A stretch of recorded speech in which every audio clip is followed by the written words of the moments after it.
explicar este tríptico. Es de la historia del petróleo en México. Y bueno, como empieza la historia del petróleo es con los precursores. En México la cultura mesoamericana y los colonizadores usaban el petróleo que ellos llamaban chacocotli para hacer ungüentos, medicinas, pasta de dientes y cosas de este tipo. Luego, a mediados del siglo XIX, en Estados Unidos el petróleo empieza a ser como realmente importante para el comercio porque ya tiene un valor como combustible. Y en México, en 1863, se descubre el primer yacimiento superficial de petróleo, pero al principio pues como que la gente no podía explotarlo porque no había la tecnología suficiente ni se tenían los conocimientos. Después empiezan las empresas individuales, que son empresas de Estados Unidos que quieren como que explotar el petróleo en México. Y en 1884 Cecil Rhodes hace la primera compañía que se llama la London Oil Trust y así adquiere pequeñas empresas mexicanas de petróleo que ya habían sido establecidas pero que nunca habían tenido éxito. Después, a mediados de la década de 1880, llegan más inversionistas estadounidenses y europeos y se crea una ley que se puede... la nación tiene todo el derecho sobre el suelo, entonces por eso puede venderles ciertas propiedades a otras personas y ellos pueden explotar todo lo que hay en esta. Y así se crean las dos empresas principales, que son la Mexican Petroleum y el Águila. La Mexican Petroleum perteneciente a Downey y el Águila a Pearson, que ambos son estadounidenses que ya tenían cierta experiencia en la industria del petróleo, y pues con ellos es como empieza realmente a crecer la industria petrolera en México, hasta que el gobierno de Francisco I. Madero como que ya se intenta ponerle un mayor impuesto al petróleo para que el gobierno pudiera tener una ganancia sobre él, y se devuelve a la nación el dominio sobre todos los recursos naturales. Entonces, pues a las empresas estadounidenses ya no les convenía y lo que hacen es vender, y se la venden a una empresa estadounidense que se llama la Royal Dutch Shell. Ellos son los que continúan con la industria del petróleo hasta que en 1938 Lázaro Cárdenas hace la expropiación petrolera, que lo que buscaban era tener totalmente el control sobre el petróleo, que eso iba a ser como muy importante para la nación. Y entonces en 1938 se crean dos instituciones: Petróleos Mexicanos, Pemex, que es el encargado de la exploración y la producción, y la distribuidora de petróleos mexicanos, que pues, como el nombre lo dice, se encarga de distribuir el petróleo y sus derivados.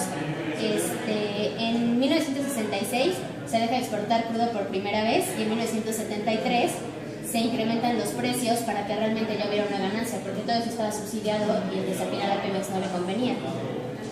En 1965 se funda el Instituto Mexicano del Petróleo, que es para desarrollar la investigación científica como la desmetalización del petróleo. Y ya hasta 1992 es cuando Pemex realiza otra gran transformación dentro de la empresa, que es crear las 4 áreas de Pemex, que son exploración y producción, refinación, gas y petroquímica básica y petroquímica. No sé si te queda alguna duda.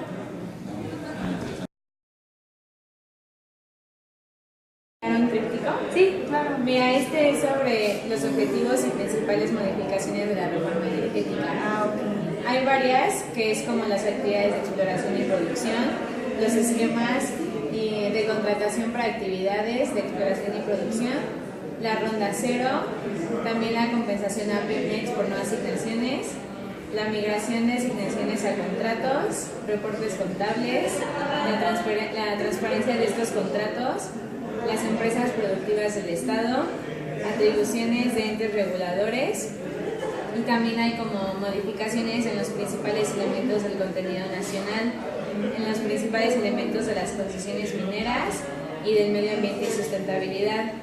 Y también hicieron modificaciones en órganos como es la CRE y la CNH, que son órganos desconcentrados.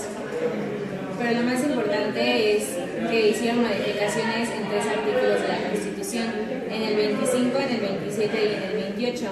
En el 25 es que el gobierno federal mantendrá a su cargo la propiedad y control sobre los organismos y empresas productivas del Estado. En el artículo 27, hablando del petróleo, no se otorgarán concesiones. O sea, lo que buscan es obtener ingresos y para que puedan llevar a cabo una mayor exploración y extracción del petróleo.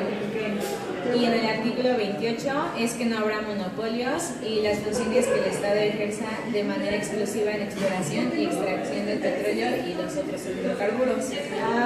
Oye, pero ¿cuáles son los objetivos de esto? Mira, los objetivos, Ajá. los más importantes es el crecimiento económico, mejorar la economía familiar, el desarrollo incluyente, una seguridad energética, el fortalecimiento del papel del Estado como rector de la industria petrolera y eléctrica, una mayor transparencia y sustentabilidad y protección del medio ambiente. Súper bien.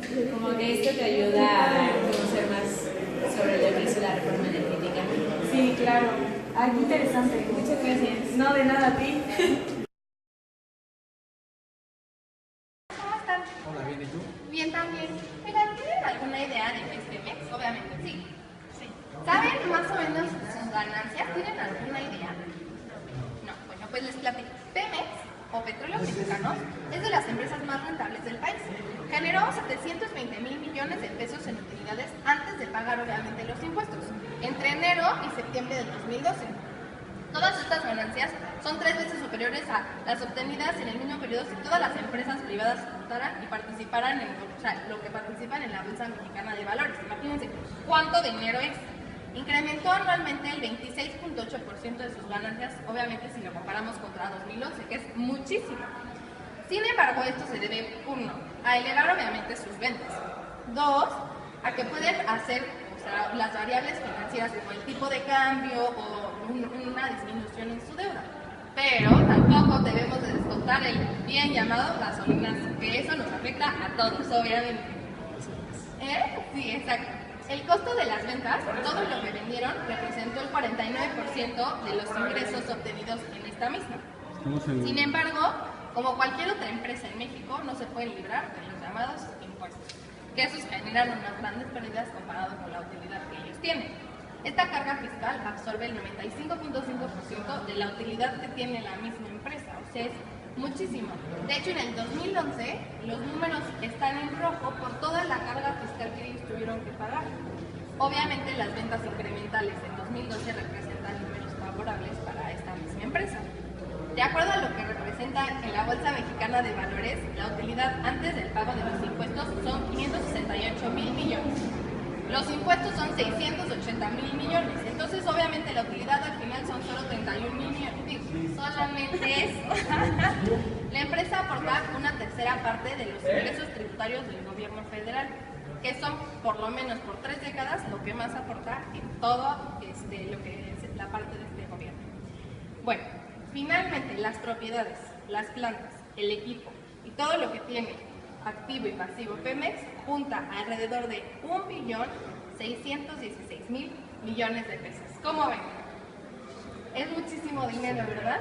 Pero de todas maneras no se libran de pagar impuestos y que se les recorte ahí así. Gracias por todo, ¿eh?